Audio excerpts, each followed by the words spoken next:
പിതാവിൻ്റെയും പുത്രൻ്റെയും പരിശുദ്ധാത്മാവിൻ്റെയും നാമത്തിൽ ആമേൻ. കർത്താവായ ഈശോയെ, അങ്ങയുടെ പ്രിയപ്പെട്ട മക്കളെ, ഇവരുടെ കുടുംബങ്ങളെ, ഇവരുടെ പ്രിയപ്പെട്ട മക്കളെ അങ്ങ് അനുഗ്രഹിച്ച് ആശീർവദിക്കണമേ. വലിയ വിശുദ്ധിയിലും സ്നേഹത്തിലും ദൈവകൃപയിലും ദൈവൈക്യത്തിലും ഇവരെ നിറച്ച് സ്വർഗത്തിൻ്റെ സഹായം, സ്വർഗത്തിൻ്റെ അതിസ്വാഭാവികമായ കൃപകൾ ഇവരുടെ കുടുംബത്തിലും ജീവിതത്തിൽ നിറച്ച് അനുഗ്രഹിക്കണമേ.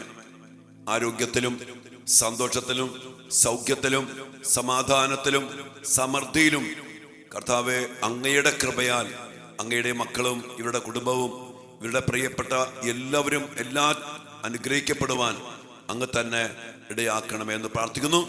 ഈശോ അങ്ങനെ ഭരമേൽപ്പിച്ചിരിക്കുന്ന പൗരോഹിത്യ ആശീർവാദത്തില് ഈ മക്കളുടെ നന്മയ്ക്ക്, വിശുദ്ധിക്ക്, വളർച്ചയ്ക്ക്, സൗഖ്യത്തിന്, വലിയ വിടുതലിന് വേണ്ടി ഈ മക്കളെ ഞാൻ ആശീർവദിക്കുന്നു.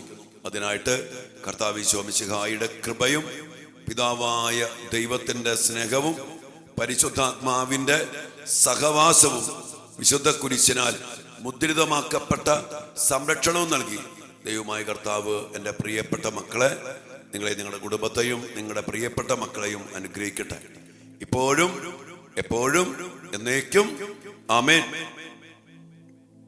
പ്രിയപ്പെട്ട ദൈവമക്കളെ, നമ്മൾ മക്കൾക്ക് വേണ്ടി അതിശക്തമായി പ്രാർത്ഥിക്കുകയും ഈ പ്രാർത്ഥനയിൽ പങ്കെടുത്ത് അനേക മക്കളും തങ്ങൾക്ക് വേണ്ടി തന്നെ പ്രാർത്ഥിക്കുകയും ചെയ്യുന്ന വലിയൊരു ശുശ്രൂഷയും കൂട്ടായ്മയുമാണ്. അതുകൊണ്ട് തന്നെ നിങ്ങളുടെ മക്കൾക്കും ഈ പ്രാർത്ഥന അയച്ചു കൊടുക്കണം. ചില മേഖലകൾക്ക് വേണ്ടി മക്കളും ഒരുമിച്ച് പ്രാർത്ഥിച്ചാൽ പെട്ടെന്ന് അവരുടെ ജീവിതത്തിൽ സ്വർഗത്തിന്റെ ഇടപെടൽ ഉണ്ടാകും. നമ്മളിന്ന് ധ്യാനിക്കുന്ന, ചിന്തിക്കുന്ന, പ്രാർത്ഥിക്കുന്ന ഒരു വലിയ മേഖല, നമ്മുടെ മക്കളെ നമ്മൾ ഒരിക്കലും നാശത്തിന് സാത്താന് വിട്ടുകൊടുക്കരുത്. കാരണം ദൈവം നമ്മെ പരമേൽപ്പിച്ച മക്കൾ, അവരെ അതുപോലെ വളർത്തണം. നമുക്കറിയാം, യോസേപ്പിതാവും മാതാവും ഈശോയെ കാണാതെ പോയൊരു സംഭവം നമുക്കറിയാം. ദേവാലയത്തിൽ കാണാതെ പോയി. പരിശുദ്ധ അമ്മയുടെ ഏറ്റവും വലിയ വ്യാകുലമായിരുന്നത് കാണാതെ പോയെന്ന് അനുഭവിച്ച് മനസ്സിലാക്കിയപ്പോൾ ആ നിമിഷം മുതൽ ആ മകനെ അന്വേഷിച്ച് കണ്ടെത്തുന്ന ഒരു അപ്പനും അമ്മയും. അതോടൊപ്പം തന്നെ വിശുദ്ധ ബൈബിളില് മക്കളെ അനുഗ്രഹിച്ച് വളർത്തുന്ന അനേകം ദമ്പതിമാര്, അപ്പന്മാര്, അമ്മമാര്, ദേവാലയത്തില് സാമുവേലിനെ സമർപ്പിച്ച ഹന്ന, അങ്ങനെ ഒത്തിരിയേറെ മക്കളെ അതുപോലെ ദൈവത്തിന്റെ ദാനമായി കണ്ട് അവരെ അനുഗ്രഹിച്ച്, നമുക്കറിയാം യാക്കോബൊക്കെ മക്കളെ അനുഗ്രഹിക്കുന്നത് വലിയ മനസ്സോടെ ഓരോ മക്കളെയും പേര് ചൊല്ലി വിളിച്ച് അനുഗ്രഹിച്ച് അവരെ കർത്താവിലേക്ക് സമർപ്പിക്കുന്നു. അതുപോലെ തന്നെ മക്കളെ, നമ്മൾ നമ്മുടെ മക്കളെ സ്നേഹിച്ച്, നഷ്ടപ്പെട്ടു പോയ മക്കളെ അന്വേഷിച്ച് കണ്ടെത്തി അവരെ അനുഗ്രഹിച്ച് നമ്മൾ കർത്താവിൻ നൽകിയ വരെ ഓർക്കണം, നമ്മുടെ മക്കളെ ദൈവം നമുക്ക് നൽകിയ, പരമേൽപ്പിച്ച ദൈവത്തിന്റെ സ്വന്തമാണ് എന്ന് നമ്മൾ മനസ്സിലാക്കണം. നമ്മൾ ഇവർ കാര്യസ്ഥരാണ്. ഈ മക്കളെ ഈശോയിൽ വളർത്താൻ, ഈ മക്കൾ നഷ്ടപ്പെട്ടു പോകാതെ ശപിക്കപ്പെട്ട മണ്ണില്, ദുഷ്ടന്റെ ശക്തി വലയത്തിൽപ്പെട്ടു പോയ ലോകത്തില് നമ്മുടെ മക്കൾ നശിച്ചു പോകാതെ അവനെ സംരക്ഷിക്കാന്നുള്ള ഉത്തരവാദിത്വം നമ്മുടെ ഉത്തരവാദിത്വമാണ്. അത് ചെയ്യണം. എനിക്ക് ഒത്തിരിയേറെ കുടുംബങ്ങൾ അറിയാം. അതിലൊരു കുടുംബമാണ് UK-ലാണ്. അവര് 6 മക്കളുണ്ട്. കൊച്ചു മക്കളാ, യുവദമ്പതിമാരാണ്. ഇവര് എല്ലാ ദിവസവും ഒരുമിച്ച് പ്രാർത്ഥിക്കും. പ്രാർത്ഥിച്ചു കഴിഞ്ഞാൽ ഓരോ മക്കളുടെയും ശിരസിൽ കൈവച്ച് ഈ അപ്പനും അമ്മയും ഒരുമിച്ച് മാതാപിതാക്കളുടെ അധികാരത്തോടും അഭിഷേകത്തോടും കൂടി ഈ കുഞ്ഞിനെ സംരക്ഷിക്കണം. അങ്ങനെ ഞങ്ങളുടെ മക്കളെ അനുഗ്രഹിക്കണം എന്ന് പറഞ്ഞ് ഇവരുടെ ശിരസിൽ കൈവച്ച് പറഞ്ഞ് അനുഗ്രഹിച്ച് പ്രാർത്ഥിക്കുന്ന ഒരു കുടുംബം. ഇങ്ങനെ കുറെ കുടുംബങ്ങൾ നമുക്കറിയാം. ആ മക്കള് അതുപോലെ കൃപയിലും അനുഗ്രഹത്തിലും വളർന്നു വരിക. എന്നാൽ ഇന്ന് നമ്മുടെ പല കുടുംബങ്ങളിലും മക്കളെ ശപിക്കുന്ന മാതാപിതാക്കൾ, പ്രത്യേക അമ്മമാരും ഉണ്ട്. ശപിക്കുന്ന, നീ ഗതി പിടിക്കത്തില്ല, നീ രക്ഷപ്പെടത്തില്ല. ഇവരെന്തെങ്കിലും ഒരു ചെറിയൊരു തെറ്റ് ചെയ്താല് അവരെ ശപിച്ച് പ്രാവി വെറുത്ത്, നീ ഗുണം പിടിക്കത്തില്ല, നീ അങ്ങനെയായി തീരും, നീ ഇങ്ങനെയായി തീരും, അങ്ങനെ പറഞ്ഞ് ശപിച്ച് നമ്മുടെ മക്കളെ സാത്താന് വിട്ടുകൊടുക്കുന്ന അനേകം മാതാപിതാക്കള് ഇന്ന് നമ്മുടെ മക്കള് നശിച്ചു പോകാനും വഴിപിഴച്ചു പോകാനും കണ്ണിക്കണ്ടവന്റെ പിന്നാലെ കുടുംബം വിട്ട്, അപ്പനെ വിട്ട്, അമ്മേനെ വിട്ട്, സഹോദരങ്ങൾ വിട്ട് പോകാനും ഇടയായതിന്റെ പിന്നിൽ ഇതുപോലെ ശപിച്ചും പ്രാഗിയും മക്കളെ പിശാചിന് വിട്ടുകൊടുത്ത ഒത്തിരി അനുഭവങ്ങൾ അച്ഛനറിയാം. ഒത്തിരി അനുഭവങ്ങൾ. നീ അങ്ങനെ തീരും, നീ you will become A call girl, നീ ശപിക്കപ്പെടും, നീ എന്ത് നീ ജയിക്കൊന്നുമില്ല, നീ ഇങ്ങ് എത്തൂല, നീ കണ്ടോ അനുഭവം, ഇങ്ങനെയൊക്കെ പറയുന്ന മക്കൾ. എനിക്ക് അങ്ങനെയുള്ള മക്കളോട് പറയാനുള്ളത്, മക്കളെ, നിങ്ങൾ അങ്ങനെ എന്തെങ്കിലും അവസ്ഥയിൽ പെട്ടിട്ടുണ്ടെങ്കിൽ, അങ്ങനെ നിങ്ങളോട് എന്തെങ്കിലും പറയപ്പെട്ടിട്ടുണ്ടെങ്കിൽ, നിങ്ങൾ ചെയ്യേണ്ട കാര്യം ഈശോയുടെ നാമത്തിൽ എന്നിലേക്ക് വന്നിട്ടുള്ള അപ്പനിലൂടെ അമ്മയിലൂടെ കുടുംബത്തിലെ പ്രിയപ്പെട്ടവരിൽ കടന്നു വന്നിട്ടുള്ള പൈശാചിക ശക്തികളെ, ശാപശക്തികളെ യേശുനാമത്തിൽ ഞാൻ ബഹിഷ്കരിക്കുന്നു. അതിൽ നിന്ന് ഞാൻ എന്നെ തന്നെ അങ്ങയുടെ നാമത്തിന് ശക്തിയിലും വലിയുടെ യോഗ്യതയിലും വീണ്ടെടുക്കുന്നു. അതിനുള്ള വഴി നമുക്കുണ്ട്, അത് മക്കൾ ചെയ്യണം. അങ്ങനെ ഏതെങ്കിലും മക്കള് അപ്പൻ അങ്ങനെ പറഞ്ഞു, അമ്മ ഇങ്ങനെ പറഞ്ഞു, അതുമായിട്ട് ബന്ധപ്പെട്ട തടസ്സങ്ങൾ നേരിടുന്ന മക്കള് ഉണ്ട്. എനിക്ക് ഒത്തിരി മക്കളേക്ക് അങ്ങനെയുള്ള മക്കൾ സ്വയം ചെയ്യേണ്ട കാര്യം അതുമായിട്ട് ബന്ധപ്പെട്ട അവസ്ഥകൾ, പിന്നെ അവകാശങ്ങൾ, അപ്പന്റെ അവകാശം, അമ്മയുടെ അവകാശം, അപ്പൻ ആ പറഞ്ഞ വാക്കുകൾ, ഇതൊക്കെ കുറിച്ചോട് ചേർത്ത് വെച്ചിട്ട്, കർത്താവ് ഞാൻ നിന്റെ അവകാശമാണ്, ഞാൻ നിന്റെ മോനാണ്, ഞാൻ നിന്റെ മോളാണ്, അങ്ങനെ അനുഗ്രഹിക്കണം, അങ്ങനെയൊക്കെ എടുത്തു മാറ്റണം. പിശാചിന്റെ പിടിയിലേക്ക് എന്നെ വിട്ടുകൊടുത്ത എൻ്റെ അപ്പൻ്റെ, എൻ്റെ അമ്മയുടെ ശാപവാക്കിൽ നിന്ന്, പ്രാക്കിന്റെ വാക്കിൽ നിന്നും, അതിലൂടെ കടന്നു വന്ന അരൂപികളിൽ നിന്ന് എന്നെ മോചിപ്പിക്കണമേ എന്ന് മക്കള് പ്രാർത്ഥിക്കണം. ഇനി അതോടൊപ്പം തന്നെ ഇങ്ങനെ ഒരു തിരിച്ചറിവ് കിട്ടിയ അപ്പനും അമ്മയും ഉണ്ടെങ്കിൽ അവർ ചെയ്യേണ്ട കാര്യം, കർത്താവേ എന്നോട് മാപ്പ്, എനിക്ക് എന്നോട് കരുണ തോന്നണം, മാപ്പ് ചോദിക്കണം, കുമ്പസാരിക്കണം. എന്നിട്ട് എൻ്റെ പ്രാക്കിലൂടെ, എൻ്റെ ശാപത്തിലൂടെ എൻ്റെ മക്കളിലേക്ക് കടന്നു ചെന്ന ശാപത്തിൻ്റെ, പ്രാകലിൻ്റെ അരൂപികളെ, നശിപ്പിക്കുന്ന അരൂപികളെ നശിപ്പിച്ചുകൊണ്ട്, ഇല്ലാണ്ടാക്കിക്കൊണ്ട്, കർത്താവേ എൻ്റെ കുഞ്ഞിനെ അനുഗ്രഹിക്കണം, എൻ്റെ കുഞ്ഞിനെ ശക്തിപ്പെടുത്തണം, എൻ്റെ കുഞ്ഞിനെ സംരക്ഷിക്കണം എന്ന് പറഞ്ഞ് ആ കുഞ്ഞിനെ അനുഗ്രഹിച്ച് പ്രാർത്ഥിക്കണം. പറ്റുവാണെങ്കിൽ പ്രാർത്ഥന കഴിഞ്ഞിട്ട് അപ്പനും അമ്മയൊക്കെ ആ മക്കളുടെ ശിരസിൽ കൈവച്ച് അവരെ അനുഗ്രഹിക്കണമേ എൻ്റെ കർത്താവേ എന്ന് പറഞ്ഞ് പ്രാർത്ഥിച്ചാൽ നമ്മുടെ മക്കളുടെ ഏത് പ്രശ്നവും മാറും, ഏത് അനുസരണക്കേടും മാറും, ഏത് തടസ്സവും മാറും, ഏത് കെട്ടുംപൊട്ടും, ഏത് പിശാചും പിടിവിട്ടോടും. അതുകൊണ്ട് മക്കളെ, ഇതൊരു വലിയൊരു മേഖലയാണ്. ഇനി പറയുന്നത് മനസ്സിലാവുന്നുണ്ടോ?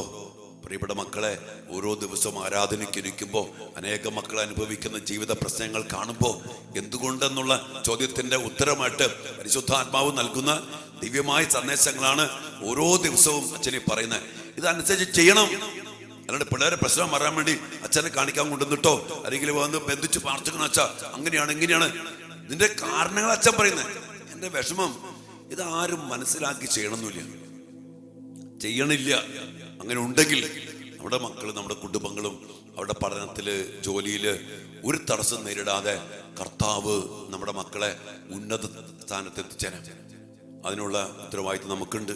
അപ്പൊ നമ്മിലൂടെ വന്നു പോയ, നമ്മൾ ശപിച്ചും പ്രാഗിയും വെറുത്തും അവരെ പ്രാവിയൊക്കെ വിളിച്ചു വരുത്തിയ പൈശാചിക ശക്തികളും ശാപങ്ങളൊക്കെ നമ്മുടെ മക്കളെ തടസ്സപ്പെടുത്തിയിട്ടുണ്ട്. നമുക്കിന്ന് അതിനുവേണ്ടി പ്രാർത്ഥിക്കാം. ദിവ്യാനുസരണത്തിൽ അതിശക്തമായിട്ട് നമുക്ക് പ്രാർത്ഥിക്കാം. പ്രിയപ്പെട്ടവരെ, നമ്മുടെ അടുത്ത രണ്ടാം ശനിയാഴ്ച അച്ഛൻ ഇവിടെ രണ്ടാം ശനിയാഴ്ച കൺവെൻഷൻ പറഞ്ഞിരുന്നു. അതിനു മുമ്പ് ഒരു 9 ദിവസം കുടുംബവൃക്ഷത്തിന്റെ വലിയ സൗഖ്യത്തിനും വിടുതലിനും വേണ്ടി നമ്മൾ പ്രാർത്ഥിക്കണം.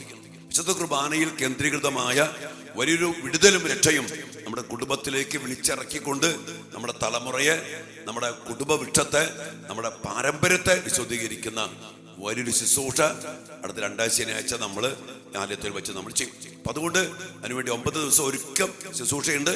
യൂട്യൂബിലൂടെ നമ്മൾ ലൈവായിട്ട് ചെയ്യും. അതിനുശേഷം അതിന്റെ പൂർണ്ണത എന്ന പോലെ, അതിന്റെ ഒരു അവസാനം എന്ന പോലെ രണ്ടാം ശനിയാഴ്ച ഇവിടെ വന്ന് പങ്കെടുക്കുക, ലൈവായിട്ട് ശുശ്രൂഷയെ പങ്കെടുക്കുക. സാധിക്കുന്ന എല്ലാവരും കാർമൽ ധ്യാന കേന്ദ്രത്തിൽ രണ്ടാം ശനിയാഴ്ച വന്ന് കൂടാൻ ഇപ്പോൾ തന്നെ ഒരുക്കോ. വലിയ ശുശ്രൂഷയിലേക്ക് കുടുംബത്തെ, തലമുറയെ, മക്കളെ അനുഗ്രഹിക്കുന്ന, തടസ്സങ്ങളെ മാറ്റുന്ന, സാത്താന്റെ അവകാശങ്ങൾ അവസാനിപ്പിക്കുന്ന, കൊളോസ്യോസ് 2:14-15 അത്ഭുത ശക്തി വിളിച്ചിറക്കുന്ന ഒരു മഹാശുശ്രൂഷയിലേക്ക് നമ്മൾ പ്രവേശിക്കും. പ്രാർത്ഥിക്കാം മക്കളെ, ഈശോ അനുഗ്രഹിക്കട്ടെ. ആമേൻ.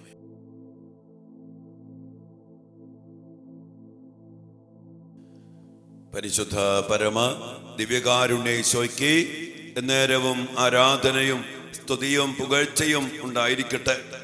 ഓ ദിവ്യകാരുണ്യ ഈശോയെ, ഞങ്ങളെയും ഞങ്ങളുടെ കുടുംബങ്ങളെയും അങ്ങ് ദാനമായി തന്ന ഞങ്ങളുടെ മക്കളെയും ഓർത്ത് ഞങ്ങളങ്ങേ ആരാധിക്കുന്നു, സ്തുതിക്കുന്നു. ഞങ്ങളെല്ലാവരെയും അങ്ങയുടെ തിരു ഹൃദയത്തിലേക്ക് ഞങ്ങൾ പ്രതിഷ്ഠിക്കുന്നു. കർത്താവെ, ഏതവസ്ഥയിലും അങ്ങയുടെ സാന്നിധ്യവും അങ്ങയുടെ ശക്തിയും വിളിച്ചിറക്കുവാനാണ് അങ്ങ് ഞങ്ങളോട് ആവശ്യപ്പെടുന്നത്. അങ്ങയെ കുറിച്ച് തറച്ചവരും അങ്ങയെ ഉപേക്ഷിച്ചവരും അങ്ങയെ വേദനിപ്പിച്ചവരുമായ എല്ലാ മക്കളെയും അങ്ങ് കുരിശിൽ മരിച്ച് ഉയർത്തെഴുന്നേറ്റതിന് ശേഷം അങ്ങ് അവരെ അനുഗ്രഹിച്ചു. കർത്താവെ, നിങ്ങൾക്ക് സമാധാനമെന്ന് പറഞ്ഞ് എല്ലാ മക്കളെയും അങ്ങ് അനുഗ്രഹിച്ചു. എന്നാൽ കർത്താവെ, പലപ്പോഴും ഞങ്ങളുടെ ജീവിതത്തില്, കുടുംബത്തില് ഞങ്ങളുടെ മക്കള് കൊച്ചു കൊച്ചു പോരായ്മകൾ, കുറവുകളൊക്കെ കാണുമ്പോൾ അവരോട് ക്ഷമിക്കാതെ അവരെ വെറുത്ത് ശപിച്ച് പ്രാഗി ഞങ്ങൾ സംസാരിച്ചിട്ടുണ്ട്. എൻ്റെ പൗരോഹിത്യത്തില് കർത്താവെ, മക്കളുടെ കുടുംബ ജീവിതത്തില് അറിവില്ലായ്മ കൊണ്ടും കർത്താവെ പല മക്കളെ ഞങ്ങൾ ശപിച്ചിട്ടുണ്ട്, വഴക്ക് പറഞ്ഞിട്ടുണ്ട്, ചിലപ്പോഴെങ്കിലും മനസ്സിലെങ്കിലൊക്കെ പ്രാഗിയിട്ടുണ്ട്. ഈശോയെ, അതെല്ലാം ഓർത്ത് ഞങ്ങൾ അങ്ങയോട് മാപ്പ് ചോദിക്കുന്നു. ഇന്ന് ഞങ്ങളുടെ മക്കളെ സമർപ്പിച്ചുകൊണ്ട് അങ്ങയോട് പ്രാർത്ഥിക്കുകയാണ്. ഞങ്ങളുടെ മക്കളെ അനുഗ്രഹിക്കണം, അവരെ സ്നേഹിക്കാൻ, ഏതവസ്ഥയിലും അവരോട് ക്ഷമിക്കാൻ. ഞങ്ങളല്ലാണ്ട് ആരാ അവരോട് ക്ഷമിക്കുക? ഈശോയെ, അവരെ സ്നേഹിച്ച് അവരുടെ കുറവുകളെ, ബലഹീനതകളെ മനസ്സിലാക്കി അവരെ ചേർത്ത് പിടിച്ച് അവരെ അനുഗ്രഹിച്ച് അങ്ങയുടെ കൃപയാല് നിറച്ചെടുക്കുവാൻ ഈശോയെ ഞങ്ങളിതാ തിരുമുമ്പിൽ സമർപ്പിക്കുന്നു. ഞങ്ങളെല്ലാ തെറ്റുകളോർത്ത് വീണ്ടും വീണ്ടും ഞങ്ങളോട് മാപ്പ് ചോദിക്കുന്നു. ഈശോയെ, ഞങ്ങളുടെ മക്കളെ അനുഗ്രഹിക്കണം. ഞങ്ങളുടെ മക്കൾ വഴിതെറ്റി പോകാൻ ഇടയാകരുത്. ഞങ്ങൾ പറഞ്ഞ വാക്കിലൂടെ പിശാചിന് അവകാശം കൊടുത്ത ഞങ്ങളുടെ മക്കളുടെ എല്ലാ മേഖലകളെയും കർത്താവേ അങ്ങ് നിർവീര്യമാക്കണമേ. ഇതിൽ പങ്കെടുക്കുന്ന ഏതെങ്കിലും മക്കളുണ്ടെങ്കിൽ മക്കളെ നിങ്ങൾ പ്രാർത്ഥിക്കുകയും എന്നിലേക്ക് വന്നിരിക്കുന്ന പാപശക്തികള്, ശാപശക്തികള്, ശാപത്തിന്റെ ദുരാത്മ ദുർഭൂതങ്ങള് ഈശോയെ അങ്ങ് തന്നെ എടുത്തു മാറ്റണം. ഞാൻ അങ്ങയുടെ മോന, ഞാൻ അങ്ങയുടെ മോള. ഈശോ എന്നെ അനുഗ്രഹിക്കണം, എൻ്റെ അപ്പനെ അനുഗ്രഹിക്കണം, എൻ്റെ അമ്മേനെ അനുഗ്രഹിക്കണം, എൻ്റെ കുടുംബത്തെ അനുഗ്രഹിക്കണം. എല്ലാ വെറുപ്പ്, വിദ്വേഷം, എല്ലാ ഭിന്നത, മിണ്ടാതെ നടക്കുന്ന അവസ്ഥകള് എല്ലാം എടുത്തു മാറ്റണം. പല അപ്പന്മാരും അമ്മമാരും മക്കളോട് മിണ്ടാതെ നടക്കുന്നവരുണ്ട്. അതിന്റെ പേരിൽ മക്കള് പേടിച്ചു വരച്ച് മിണ്ടാതെ നടക്കുന്ന മക്കളുണ്ട്. ഈശോ ഞങ്ങളുടെ കുടുംബങ്ങളെ അനുഗ്രഹിക്കണമേ. ഭിന്നതയിൽ കഴിയുന്ന, വെറുപ്പിൽ കഴിയുന്ന, മിണ്ടാതെ കഴിയുന്ന, ശപിച്ച് കഴിയുന്ന, വെറുത്ത് കഴിയുന്ന എല്ലാ കുടുംബങ്ങളിലേക്കും ദിവ്യകാരുണ്യ ഈശോയെ അങ്ങയുടെ സ്നേഹത്തിന്റെ ശക്തി, അങ്ങയുടെ കരുണയുടെ ശക്തി, അങ്ങയുടെ ക്ഷമയുടെ ശക്തി നിറച്ചുകൊണ്ട് അനുഗ്രഹത്തിന്റെ വലിയ അഭിഷേകത്തിലേക്ക് ഈ മക്കളെ നയിക്കണമേ. ഇവിടെ കുടുംബങ്ങളെ നയിക്കണമേ. ഇവരുടെ ജീവിത മേഖലകളെ അങ്ങ് അനുഗ്രഹിക്കണമേ. അനുഗ്രഹത്തിന്റെ കൃപയുടെ ഭവനങ്ങളായി മാറട്ടെ. ക്ഷമയുടെയും സഹനത്തിന്റെയും സ്നേഹത്തിന്റെയും പരിശുദ്ധാത്മാവിന്റെ വലിയ അഭിഷേകത്തിന്റെ ഭാഷ ജീവിതം ഓരോ കുടുംബങ്ങളിലും സംഭവിക്കട്ടെ എന്ന് പ്രാർത്ഥിക്കുന്നു. എല്ലാ മക്കളെയും അനുഗ്രഹിക്കണമേ എന്ന് ഈശോയോട് പ്രാർത്ഥിച്ചുകൊണ്ട് ദൈവികാന സന്നദ്ധിയിൽ നിങ്ങളുടെ മക്കളെല്ലാവരെയും സമർപ്പിക്കും. മക്കളെ, നിങ്ങളെ തന്നെ സമർപ്പിക്കും. ഈശോ അനുഗ്രഹിക്കും, ഈശോ ആശീർവദിക്കും, ഈശോ സമാധാനം തരും. എല്ലാ തിന്മയുടെ സ്വാധീനങ്ങൾ തകർത്തെറിഞ്ഞുകൊണ്ട് ഈശോ നമ്മെ അനുഗ്രഹിക്കുകയാണ്. മക്കളെ എല്ലാം സമർപ്പിച്ചൊന്ന് പ്രാർത്ഥിച്ചൊരുങ്ങിക്കേ. പരിശുദ്ധ ശരീരത്താലും വിലയേറിയ രക്തത്താലും പാപത്തിൻ കറകളിൽ നിന്നും മർത്യനു നീ മോചനമേകി സകലേശാ ദിവ്യ കടാക്ഷം തൂഗണമേ വത്സല സുതരിൽ നിർമ്മലരായി ജീവിച്ചിടുവാൻ ചിന്തണമേ ദിവ്യവരങ്ങൾ. എല്ലാ അനുഗ്രഹങ്ങൾ ചിന്തി ഞങ്ങളുടെ മക്കളെ, ഞങ്ങളുടെ കുടുംബങ്ങളെ അനുഗ്രഹിക്കണമേ എന്ന് പ്രാർത്ഥിച്ചുകൊണ്ട് എല്ലാ ശാപത്തിന്റെ രൂപികളും ശക്തികൾ നിർവീര്യമാക്കപ്പെടാൻ ഈ ആശീർവാദത്തിൽ പ്രാർത്ഥിച്ച എൻ്റെ മക്കളെ, ഹല്ലേലൂയ. യേശുവേ, നിങ്ങളുടെ മക്കളെ അനുഗ്രഹിക്കണമേ. ശാപശക്തികൾ, പൈശാചിക ശക്തികളെ നിർവീര്യമാക്കിക്കൊണ്ട് അനുഗ്രഹത്തിന്റെ ശക്തി നിറച്ച് ഞങ്ങളുടെ എല്ലാ മക്കളെയും ആശീർവദിക്കണമേ. Hallelujah, hallelujah.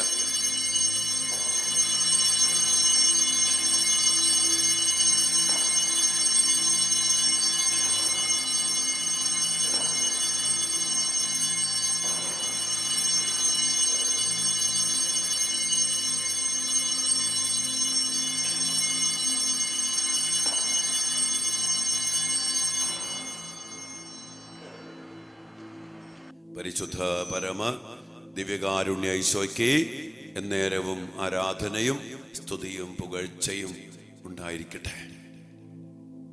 ഈശോയെ നന്ദി കർത്താവേ, ഞങ്ങളുടെ മക്കളെ അനുഗ്രഹിക്കണമേ. ഈശോയെ